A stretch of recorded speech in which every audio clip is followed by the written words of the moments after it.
I love what you're saying. You're like, large hill, normal hill. Girl, I got options. Yes, you do. Yes, you do. Yeah. Yeah, thankfully we do have options.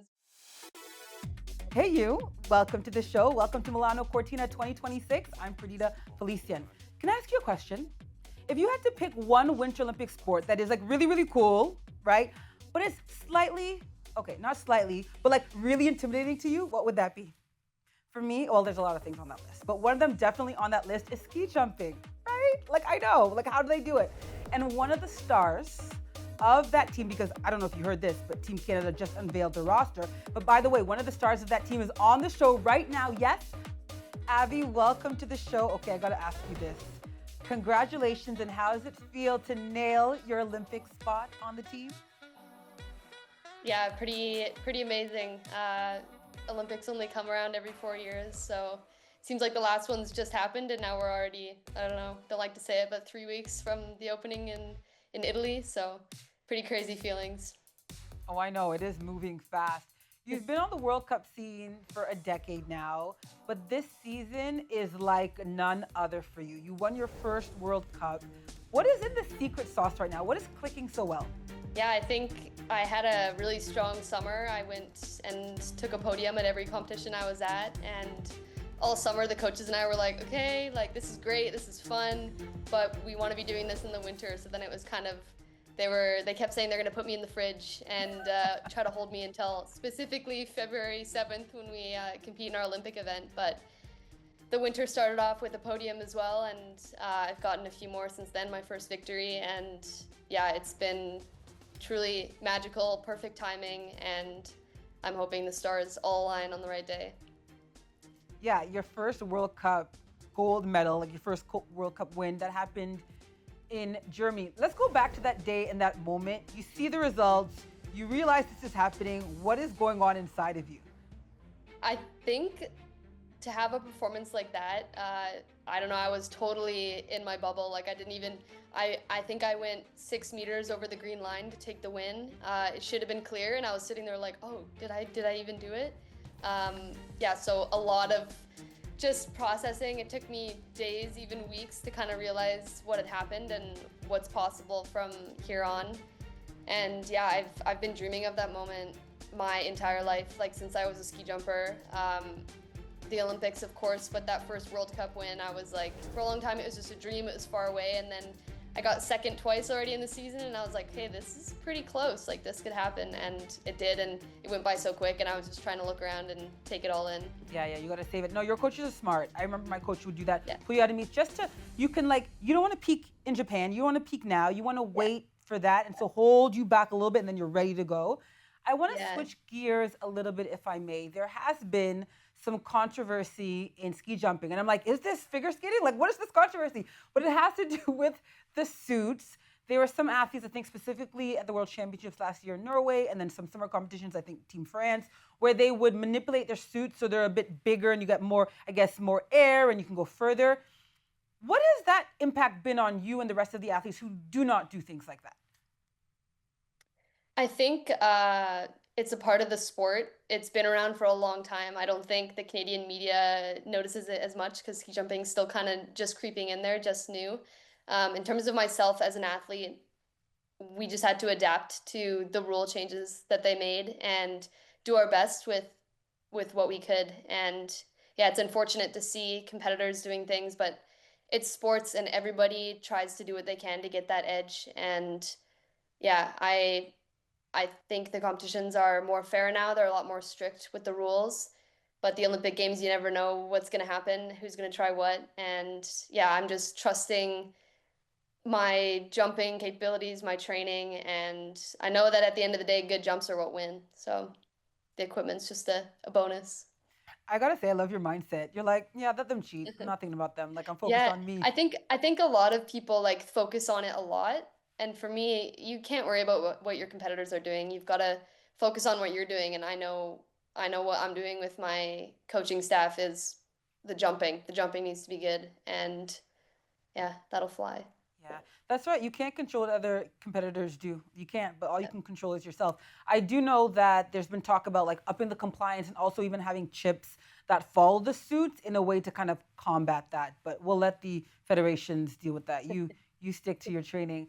I want to Yes. ask you about your teammate, Alexandria Ludet. I believe she had a knee injury. She's out. Have you been able to connect with her, touch base with her? Has she had any reaction to your winning and your stellar season? Because I know that has to be disappointing, that the two of you won't be in the Olympics together. Yeah, I think Allie's injury right away was a big shock for our team. I always saw her as like this little invincible jumping bean. I saw her get ragdolled a bunch of times and she always got back up. So it was a big adjustment for us, and especially me. I'm used to having a teammate up there in the top 10 that I can, fist bump with before I go off the jump. And I kind of guess I didn't realize how much I would miss that. And I've had to kind of figure out other ways to keep myself grounded up there. I see Allie lots. I saw her this morning. I'm seeing her tonight for girls' night. So she's doing really well. She's, from what I see and from when I talk to her, she's got really good spirit. She's super motivated, and together we both have huge goals for the sport. There's potentially going to be a super team, so a 2-person team event added at the next Olympics, and we've podiumed in that event before, so that would be huge for us to come back, especially for her to come back from an injury. So yeah, she's got a great attitude and we stay in touch. She's super happy for my success. I think she wants me to win just as much as I do. Oh, absolutely. That's a good teammate. And girls' night, that sounds like a vibe. All right. That sounds so much fun. Yeah. So a lot of your success has been on, the large hill. For the first time, women are competing at that event in Milano-Cortina. How excited are you about that proposition and the fact that you could potentially win the first Olympic gold medal in that event? I've been asked a lot about the large hill recently, and for me, I'm like, there's opportunities on both hills. I won the Olympic test event on the normal hill in the summer, so that's kind of the one that I've got my eye on. But then I've got now a win on the large hill also, so I think it's really exciting. Like, women have been jumping and training on the large hills for a long time, and now we finally get the Olympic event. For me, it's kind of like a no-brainer. We're going off flying hills already, which are even twice the size of an Olympic large hill, so it's just another step in the right direction, and it's a really cool time to be a part of the sport because we are getting steps forward every year on the women's side, and not having to just fight just to be in the Olympics like the women did for Sochi. It's a privilege, and yeah, it's groundbreaking. I love making history. We keep doing it over and over again. I love what you're saying. You're like, large hill, normal hill. Girl, I got options. Yes, you do. Yes, you do. Yeah, yeah. Thankfully, we do have options. We only had one hill at the last event, so I guess it takes a little bit of pressure off also when there's, you make mistakes every day in training. You might make a mistake on one hill, but there's going to be another one, and I guess that's comforting in a way. And I do want to end on that note that you've touched on about the fact that women are getting more opportunities in ski jumping that were not there before. Are you, thinking about, obviously the next generation, women who are going to come after you, and how much, how excited are you at the possibility that this sport is now catching up in the way that it should, and women are getting the opportunities that they do deserve? 100%. We're still pioneering things. Like I mentioned, the first large hill event, we're just starting ski flying, and all I'm thinking is, yeah, I just want to set a good example for the next generation, and I want them to see that we can do it, that we can fly far. And I think when I was growing up as a jumper, I already had a lot of doubt in my mind, just watching the men and being like, wow, they're so good. And now we are so good, and we're only getting better. It's pretty crazy how much the level of women's ski jumping is improving every year. You have to get better and better and better if you want to stay at the top. So it's really, really cool, and I can't wait to keep watching little girls fly. Congratulations on all your success so far. No doubt there will be more in Italy. Congratulations on everything, and thank you. Thank you so much. Good luck, girl. Thank you. Give you. him hell. Give him hell. Thank you. I will. I'll give him hell. Ciao. Nice meeting you. Nice meeting you. All right. Bye. See you guys. Bye-bye. I totally get it now. Still intimidated, but I totally get it. Okay, enough of me. Here's Mackenzie with our rundown. The COC just dropped major team announcements for the Winter Olympics, and our Canadian athletes are heating up. So here are 5 things you need to know, right now. Number 1, more athlete lineups have been revealed. the Mark McMorris is officially headed back to the Olympics, and he'll compete in snowboard slopestyle and big air, alongside World Cup standouts Eli Bouchard and Cam Spalding. Meanwhile, Canada's long track speed skating team will be led by Olympic medalists Isabelle Weideman, Yvonne Blondet, Laurent Dubreuil, and Ted-Yen Bloemen. Talk about a stacked roster. Number 2, Evan McEachran is making an early Olympic statement in free ski slopestyle. He earned 3rd place at the World Cup in Switzerland, and come on, a podium finish at this point in the season? Chef's kiss. Number 3, the Canadians continue to dominate in para-alpine skiing. I'm talking 10 medals at this World Cup event in Austria. Alexei Guimond won 2 golds and 2 bronzes. Molly Jepsen left with a gold and 3 bronzes. And Kurt Otway snagged a gold and bronze. Week in and week out, these athletes are just cleaning up. Number 4, Elliot Grandin has picked up where he left off in snowboard cross. The reigning Crystal Globe winner won silver in Dongbei, China, and looks confident as ever. Lastly, number 5, para-snowboarder Tyler Turner needed 0 warm-up to reach the podium. In his first appearance of the season, he walked out of banked slalom with silver and bronze. Life is good watching Canadian athletes peak at the right time. Back to you, Perdita.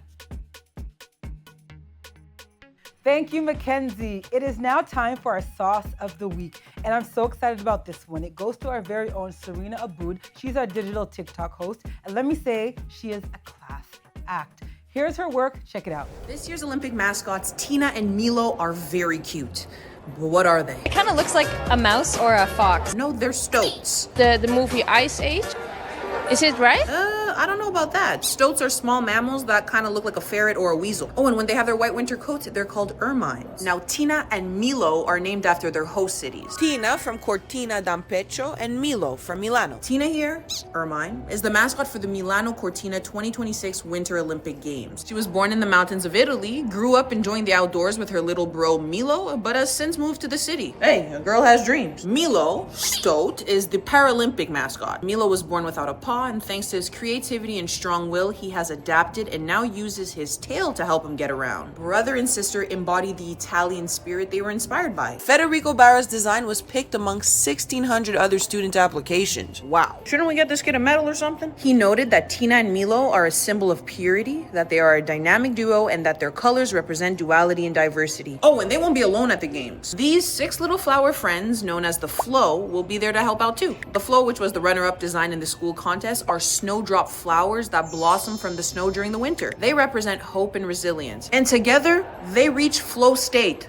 Bellissima. Wait, maybe she was right with the Ice Age. All right, this is it for this show. We only have one more show left, and you'll want to tune in because we have a huge guest on our show. A Canadian Olympic legend will be in the house, I promise you. All right, get ready for that. I'll see you next week.